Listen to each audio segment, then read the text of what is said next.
बिस्मिल्लाहिर्रहमानिर्रहीम। अस्सलाम वालेकुम पाकिस्तान। नाजरीन, आप देख रहे हैं आवाज़ बहावलपुर न्यूज़ चैनल। मैं हूं अहमद महमूद। नाजरीन, जैसा कि आप सब जानते हैं कि हम आप लोगों के लिए आज की शख्सियत प्रोग्राम लेकर आया करते हैं। आज हम आपको जिस शख्सियत का तारुफ करवाने जा रहे हैं, आप एक डायनामिक पर्सनैलिटी हैं, किसी तारुफ के मुताज नहीं है। सरदार मलिक जहां ज़ेब वारन साहब हमारे साथ मौजूद हैं।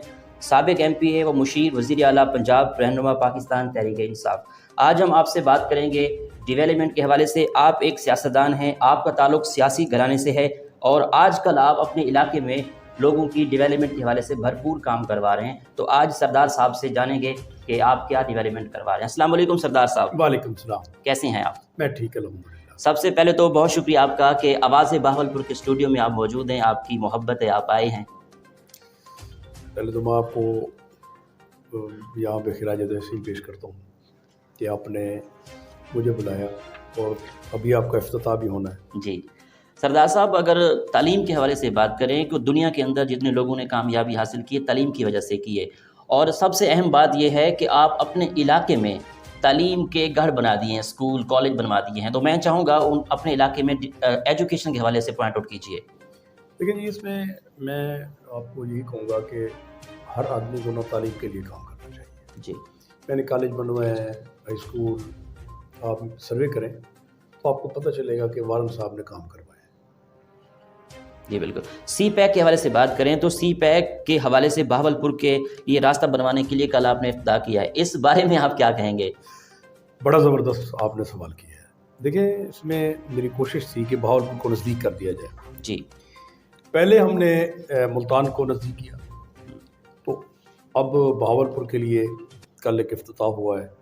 तो मैं वज़ीर आज़म पाकिस्तान का और वज़ीर आला पंजाब साहब का और कमिश्नर साहब का, DCO साहब का और तमाम जो हमारे इंजीनियर्स हैं उनका शुक्रिया अदा करता हूँ। और आप आवाम के लिए एक मैं खुशखबरी सुनाना चाहता हूँ कि ये जो फासला धूलकोट और झांगड़ा और ये CPEC का है, 20 मिनट का होगा। जी।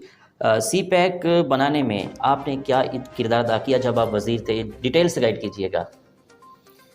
देखिए जी, आपके अंदर सलाहियत होनी चाहिए और जब सलाहियत होती है तो आप सारे काम कर सकते हैं।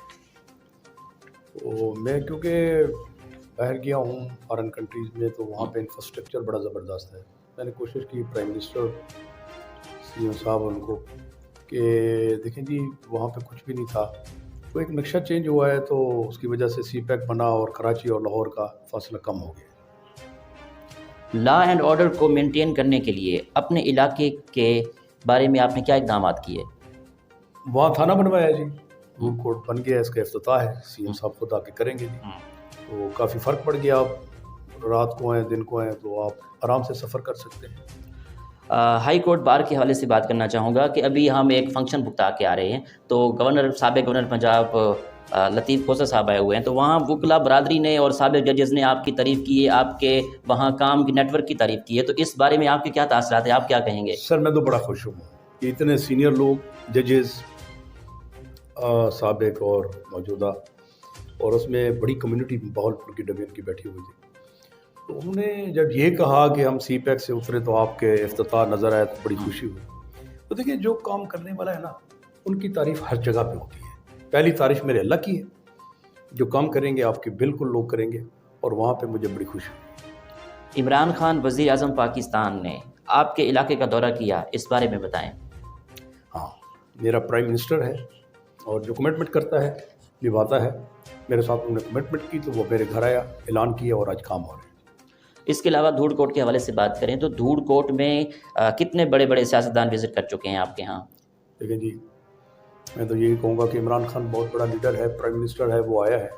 तो वज़ीर आला साहब भी हमारे पास हैं, गवर्नर भी आए। तो इसके लिए भी आपको खर्चा करना पड़ता है, आपको कुछ कोशिश करनी पड़ती है और लोगों को बताना पड़ता है कि भाई मेरा ताल्लुकात कैसे हैं। गवर्नर पंजाब चौधरी सरवर ने आप पाक अथॉरिटी जो बनी है, इससे आपको फिल्ट्रेशन प्लांट जो दिए, इस हवाले से क्या कहेंगे आप? मैं उनका शुक्रिया अदा करता हूँ कि उन्होंने मुझे बुलाया और मुझे हर यूनियन काउंसिल में वो एक फिल्ट्रेशन प्लांट दे रहे हैं। तो लोग एक जो गंदा पानी है उससे निकल के अच्छा पानी पिएंगे। तो ये लोगों को मैं कह रहा हूँ कि ये गिफ्ट गवर्नर साहब ने मुझे दिया है, तो मैंने आपको दे दिया। وفاقی وزیر مخدوم خسرو بختیار اور ہاشم جمع بخت صوبائی وزیر بہاولپور آئے، اس کا دورہ آپ بھی وزراء کے ساتھ، اس بارے میں آپ کیا کہیں گے؟ دیکھیں جی، میں شکریہ ادا کرتا ہوں مخدوم صاحب کا، اس کے بھائی کا، ایک وزیر خزانہ صاحب ہیں اور ایک ہمارے فیڈرل منسٹر ہیں، اسی علاقے سے ہیں. انہوں نے کل ہمیں بڑی عزت دی جب یہ روڈ شروع کروا رہے تھے جو ہمارا ششمئی نہر کے ساتھ جا رہا ہے، تو ہمیں بلایا. تو یہ ایک میسج دے دیا ہے کہ انہوں نے ہمیں ہمارے حلقے میں بہت بڑا پروجیکٹ 7 ارب روپے کا دیا. تو میں شکریہ ادا کرتا ہوں تمام ہمارے پرائم منسٹر صاحب اور سی ایم صاحب اور ہمارے مخدوم خسرو بختیار صاحب. بہاولپور کی بات کریں تو بہاولپور کے حوالے سے آپ کی کیا بیان ہے، آپ کی کیا سوچ ہے؟ ان فیوچر ڈیولپمنٹ کے حوالے سے آپ کیا پلان کر رکھا ہے آپ نے؟ سر کوشش ہے، پرائم منسٹر صاحب خود آ رہے ہیں، آپ کو صوبہ سیکریٹ دے رہے ہیں یہاں پہ، تو بہاولپور کا فیوچر برائٹ ہے انشاءاللہ. عمران خان صاحب اس کو آگے بہت بڑی ترقی دینے والے ہیں جی ڈویژن کو.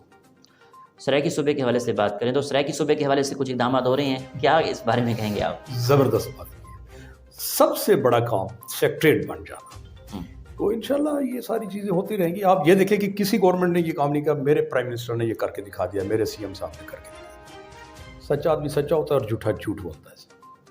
آخر میں اپنے علاقے کی عوام کو اور سیاستدانوں کو آپ کیا پیغام دیں گے؟ میرا یہی ہے کہ سچ بولیں، صحیح بات کریں، جھوٹ مت بولیں، اور آپ کو خراج تحسین پیش کرتا ہوں کہ اللہ تعالیٰ آپ کو ترقی دے، اس چینل کو ترقی دے. میری آواز آپ پہنچا رہے ہیں، میری آواز یہی ہے کہ سارے لوگ کام کریں. بہت شکریہ. بہت شکریہ، آپ نے ہمیں قیمتی ٹائم دیا. یہ تو ناظرین آپ نے آج کی شخصیت پروگرام سنا. ایک نئے پروگرام کے ساتھ ملاقات ہوگی. اللہ حافظ. اللہ نگہبان. پاکستان زندہ باد.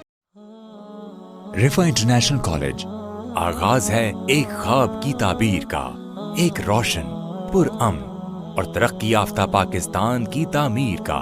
رفا انٹرنیشنل کالج، جس کے قیام کا مقصد انٹرمیڈیٹ کی سطح پر pre medical, pre engineering, commerce, computer sciences اور آرٹس مضامین کے طلباء و طالبات کی عالمی معیار کے مطابق تربیت ہے. Life and living, Islamic studies, Pakistan studies اور اخلاقیات پر مشتمل ایک باقاعدہ مضمون ہے. ایک ایسا جامع اور ہمہ جہت نظام تعلیم جو جدید ترین علوم کی فراہمی اور ذوق آگہی کی ترویج کے ساتھ مذہبی اور اخلاقی اقدار کی بنیاد پر آئندہ نسلوں کی کردار سازی یقینی بنائے.